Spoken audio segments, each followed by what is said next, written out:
All right, I think we're going to go ahead and get started. I just wanted to say welcome and thanks for attending, taking a little time out of your schedule this evening to come to this webinar. I want to talk a little bit about how we can use our smartphones as a hiking tool. I hope you pick up some valuable information in this short webinar. Uh, just FYI, this is the free version of Zoom. So I have 40 minutes from the time that we started this Zoom until the Zoom shuts off. So if we do come right down to the wire and we shut off without me saying goodbye right now. um, but I put together this webinar because I've seen a lot of people outside using their phones from everything from navigation to a compass to even seeing some kids in the Adirondack using their cell phone as a flashlight.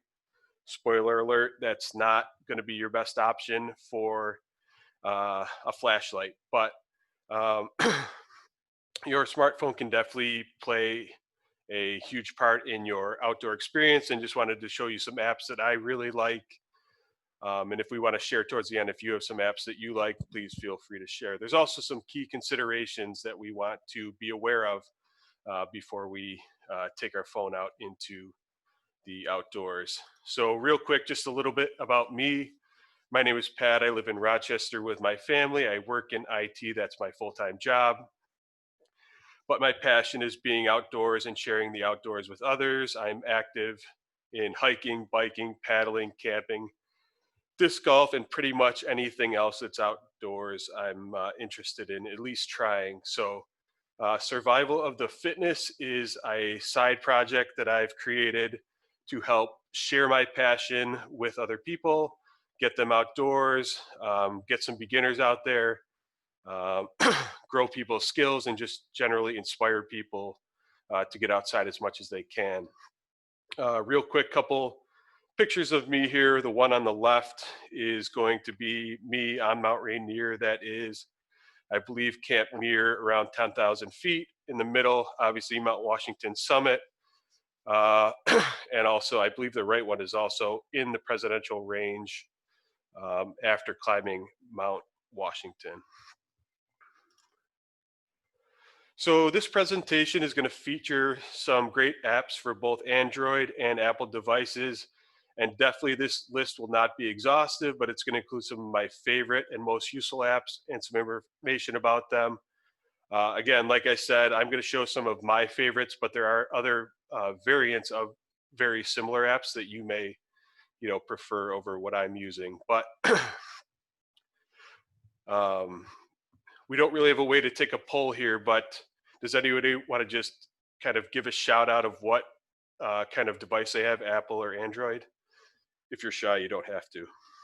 We have droids. Droids, okay. Apple. Okay, 1-1. It's not really a competition, but most of the apps that I'll be sharing are available for both. Um, but if you can't, for whatever reason, find it in your uh, Google Store or the Apple Store, there may be another variant that you could use. First thing I want to talk about is trip planning. So your phone can be a very powerful tool in planning your trips. Generally, this is done obviously before you're out on the trail. We can use our phones to get everything from trail conditions to weather conditions to elevation changes, all kinds of different factors that are going to affect where and what we tackle in our hiking trip. The first one that I wanted to just touch on is one of my absolute favorites. It's All Trails. I'm not sponsored by All Trails, but I do use it quite frequently. It is an app that features over 100,000 hiking, running, and biking trails. I found it to be very easy to use. It is very regularly updated with different trail reports, which are generated by actual All Trails users. So you can go on to the app, or they have a corresponding website and see, what people are reporting for trail conditions, like hours or days before you go out on your hike. So it's very useful for getting up-to-date information about the trail conditions. Again, you can search by location, skill level, distance, total elevation, so you can really narrow down depending on what you're looking to do. From the app or the web version, you can create your own routes and then save them for later use. You can also sync with your friends' accounts. So it has a social aspect where you can add friends that also use AllTrails, and you can share your trails between them. There is a free version, and there is a pro version. I believe it was about $30 when I upgraded to the pro version. Pro version has a few features. One main feature is it allows you to download the maps for offline use, which is going to be very important when we get into some of the key considerations, because you're not always going to have cell service when you're out on a hike. Another app I wanted to touch on is an app called FatMap. I don't know if anybody's used this yet. It's fairly new. Basically, it's Google Maps on steroids. It has beautiful 3D maps with custom layers that you can add that shows gradient, elevation, and aspect. You can also check the snow depth and forecast for your destination. And this app also has the ability to download your maps for offline use. They do have a corresponding website, so you can do the majority of your trip planning if you choose on the website, and then everything will carry over onto your phone. Another good one that I've seen a lot of people using, I have somewhat limited experience with, but I've heard very good things, is going to be Gaia. This is a free app that has a possible paid version as well. It's a great way to discover hikes, plan trips, navigate, and record data. You're going to have many different choices of maps. You're going to have topographic, satellite, road maps. Gaia also has the ability to live track your progress, which is pretty cool. And again, you can download your maps for offline usage. And the last one I wanted to touch on is Hiking Project. This is a very, very robust website and app. 3,500 or 35,000 trails all over the world. There's going to be detailed data and maps for the trails. It also includes trail reviews, directions, and photos. Again, you're getting like crowdsourced information that can be up to the minute on trail conditions, which is very, very useful. Again, also live on trail navigation. The next thing I want to talk about is tracking your progress. So Gaia, which is one of the apps we just discussed, AllTrails, they have a tracking capability built in. Here are a couple of others that are mainly used for just tracking. They have some trip planning aspects as far as hiking, but they're going to be more mainly just tracking. So you're going to be able to track your distance, your elevation gain, your mile times, everything like that. You're going to be able to track on this app. You're going to see a rough estimate of how many calories you're burning over the course of your hike, which can be very useful in terms of making sure you eat enough, and also that you're drinking enough water. It's giving you like your hydration and everything like that. Another good one that I have used is Map My Run. They used to have an app called Map My Hike, but they folded it all into this one app. It's available for Apple and Android. Great way to track your run, hike, or almost any other activity, whether it's a kayak or anything else. Similarly to Strava, you're going to be able to display your distance, your duration, elevation change, calories, and your route, and then you can save these routes for future use. Your phone is actually has some safety features when you're out in the outdoors, when you're on a hike. One app that is pretty cool is called Cairn. It is you're going to add some friends or a safety circle to this app, and you're going to share out your intended hike, and it's going to give this safety circle updates along the way to let them know that you're on trail, you're on time, you're not overdue. So it's going to automatically send out updates to your safety circle pretty cool. All Trails also has a similar feature where you're going to select some people. It's going to send them a text message every so often throughout your trip. Also, anytime you have cell service, it's going to ping and they'll be able to see your exact location on a map. If your trip goes over your estimated time, it's also going to email them or text them to let them know that you're running a little bit behind. And so it's a great way for people, especially if you're hiking alone, to know exactly where you are and that you're on the right trail. So these apps are all fine and great. They're super cool. They can do a lot of cool things. They can help you plan your trip, but there are some key considerations that we need to make sure that we adhere to. Has anybody seen this U.S. Navy SEALs saying, it's two is one and one is none? This is a thought process that can be applied to many outdoor survival situation and first aid situations. It's especially important that we keep this in mind when we're talking about using our cell phone in the outdoors. What this means is your cell phone, while super easy, cool, it's not going to be your only navigation system, your only flashlight, your only compass, and things like that. It may make doing all these things very easy, but if you're going out into the backcountry, you're going to want to have a map. You're going to want to have an actual compass because things can fail. And if your phone fails and you're using it for everything that you're doing, tracking and trip planning and all of these things, and that fails, you're going to be in a lot of trouble. So this is like a great tool, but it's not going to be your only tool out there.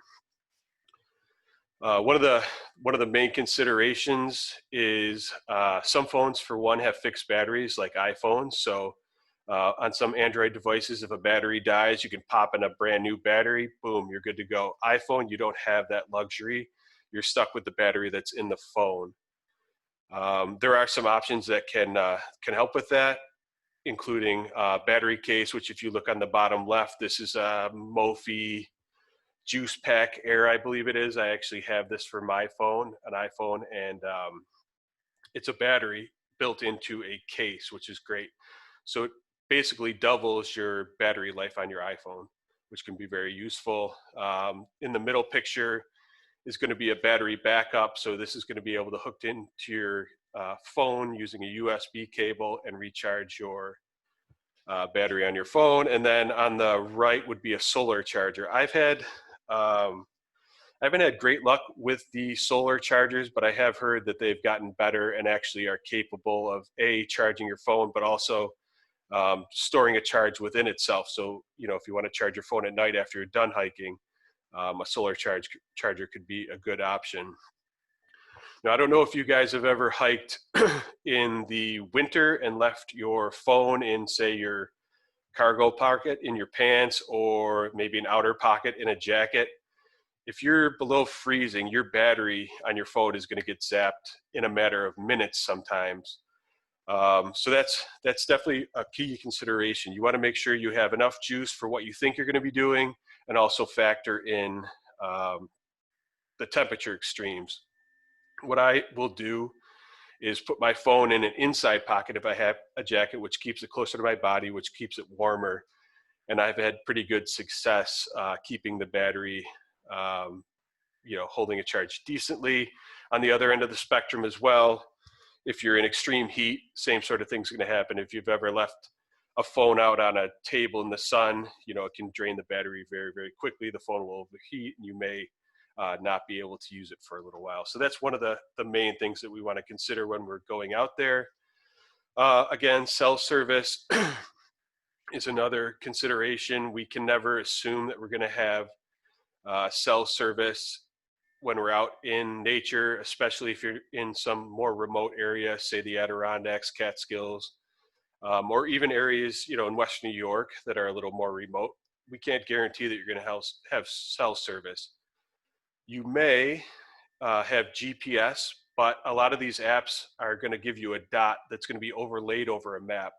So if you don't have data, don't have cell data where you can download these maps, that dot is going to do you little to no good. I mean, you may be able to string something together if you're using like the compass on your phone, which is using your GPS, but still you cannot count on having cell service. And just because your friend reports that they had cell service out in some remote location, you can't assume that because the cell service availability is going to be different between carriers. It's going to be different between phones. So really you have to assume that you're not going to have cell service out there. Many of the apps that I discussed earlier that have a tracking and planning component offer a premium subscription, which will allow you to download all of these maps onto your phone for offline use. That's what I do with AllTrails. I download the maps right to my phone. I'm not using data when I'm out in the outdoors, and I definitely recommend doing the same if you're going to be out there. If you're going to be in your, say, local park that you've hiked a million times, I don't think that's really going to be an issue. But if you're going to go somewhere that you don't know or a more remote location, that's definitely something that you want to pay attention to. We've all dropped our phone probably. A little drop of your phone can shatter the screen. They're extremely susceptible to breaks. Once the screen is broken, if your phone had some sort of waterproof, some level of waterproofing or water resistance, once that screen is broken, chances are your waterproof is also gone. So your phone, while fairly durable for day-to-day life, is susceptible to breaking. They're not going to be as durable as your traditional compass, a map, etc. There's many case options. Like I touched on earlier, there's cases that have a battery in them. There's cases that completely enclose your phone. A lot of different options. So that's something you'll want to look into if you're going to take your phone out there. And there are also cases that will fit like right onto the strap of your pack. I have one of those. I think it's great. It keeps the phone pretty close to me if I want to take it out and refer to a map, or if I want to take it out, take a picture, whatever it might be. And there are also lanyards that you can put on your belt loop or onto your pack. So that way, if the phone falls out, it's not taking a hard fall to the ground. It'll just be dangling from your pack. So that's a pretty good option. Picture on the right on your screen, that was just something I found online. That's a pretty crazy case. Looks like it has a knife and a few other, it's like a Swiss Army case, basically. Haven't actually seen that, but it's pretty cool. So let's just reinforce what I said there. I want to say it again. 2 is 1 and 1 is none. A phone is a great tool out there, but it's not going to be your only tool. We can never count on it for navigation. Flashlight, please don't do that, or anything else. We always want to have a backup to our cell phone when we're out there. And I wanted to finish it up with some just for fun apps, a couple really cool apps that I've used over the years. First one I want to touch on is called PeakVisor 2. I know there are a couple other apps that do very similar things as PeakVisor, but basically this is an augmented reality app where when you're out near mountains, you can take it out, it'll access your camera, and then you can spin around and point your phone at the different peaks around you. And it's going to point out the name and the height of all of those peaks. So if you've ever been in the Adirondacks and been on top of a mountain, you can see multiple mountain ranges in the distance. You can pull this app out, spin around, and it's going to point off each individual mountain, which is pretty neat. Another app that might be fun, especially if you have kids, is called geocaching. By now, I'm guessing most of you have heard of this, but this is a 21st century scavenger hunt, basically, where people have hidden over 3 million geocaches everywhere from cities to parks to the Adirondacks. So basically, you pull up this app, you're going to search for geocaches around you, you can pick them, you'll navigate to them, and there'll be something hidden. Usually it's a logbook, and sometimes there's like little prizes and things like that. So this is a really cool in case like your kids are getting bored out on a hike. You can pull this out, you can find a little scavenger hunt, and it might make it a little more exciting for them. Pretty exciting and fun for adults too. I do a fair amount of geocaching. Also cool, this has a website associated with the app. So you can do a lot of your planning and looking at geocaches right on the website, save them for offline use. They'll be on your phone, and then you can just pull them up and find them. Next app that's pretty cool that I have used is called Merlin Bird ID. It's put out by Cornell, I believe.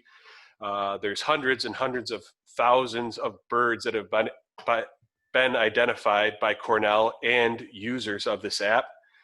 And you can pull out the app and you can identify birds that you're seeing by size, color, location, or photo. It also allows you to play back different bird calls. So if you're hearing something and you think you may have identified it through the app by the size, color, and so on, you can then confirm it by the bird call that it's making.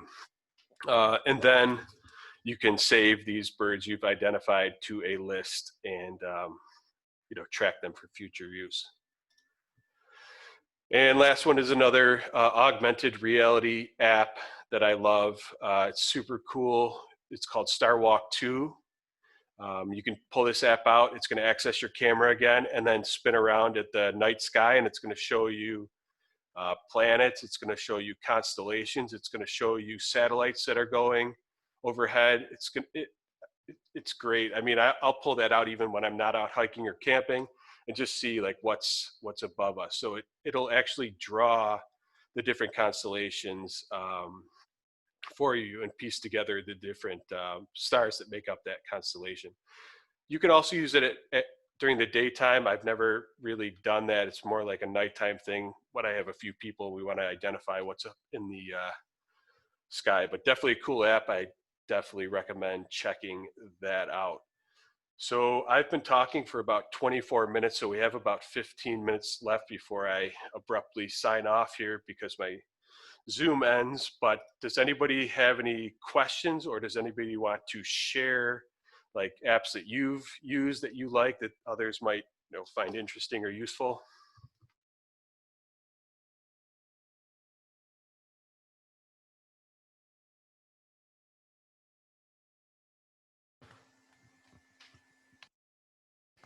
Going once. Any questions? Do you have any tips for people who are new to AllTrails? Tips. Let's see. I would say start with the free version. There's a lot you can do with the free version. Whether you're planning a big long hike or if you're just happen to be out and about and you want to see what hiking trails are around you, you can just open up the app and it's going to list off a bunch of hikes that you can then filter based on what you're looking to get into. Also, just keep in mind that there is that website component to AllTrails. So if you decide you don't want to do all of your searching and filtering on your phone, you can do it right on the website, and then it will follow you right to your phone, which is pretty cool.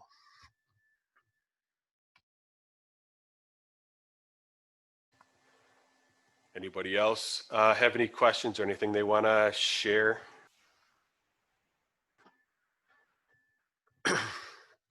All right. So again, my name is Pat. I'm with Survival to Fitness. It's my side project. I have a lot of upcoming events. One that I'm pretty excited about that I have run before is called Couch to Summit. It's a 10-week training program that will take somebody that's never climbed any kind of mountain from the couch to a summit, basically. We're not climbing Mount Rainier, but we are going to climb, you're going to be able to climb one of the smaller peaks in New York State or in another state. Each week is going to feature both physical trainings and skills trainings to get you on your first summit. We do have a snowshoe winter hiking basics class. That's going to be, one of them is going to be in person at Parma Town Park, which is a suburb of Rochester. That's going to be free. We're going to talk about layering. We're going to talk about some different kinds of snowshoe options, micro spike options, and then we're going to take a short snowshoe, or depending on what the snow situation, could just be a walk with the way this winter is going. And then another one that I'm pretty excited about because I love coffee and I definitely need to have it when I'm camping or out in the outdoors is Backcountry Coffee Masterclass, where we're going to talk about some options for making coffee, whether it's instant coffee, French press. We have some drip options out there. So I'm going to go through and show a whole bunch of different ways to make coffee when you're out there. So that is pretty much it. Unless anybody else has questions, I think we will wrap it up here. Anybody have anything? A very chatty bunch. Well, thank you very much for taking some time out. I hope you got some value out of this training. Definitely visit our website, subscribe to our Facebook and Instagram channels. That's where we'll be sharing out any of the different events that we're holding. If there's something that interests you in the outdoors and you'd like to get a little more information about it, please drop me a line. I'd be happy to put something together, a training or an activity where we can give you some more information about what you're looking to do. So thank you again very much. Enjoy the rest of your night, and thanks for coming. Take care.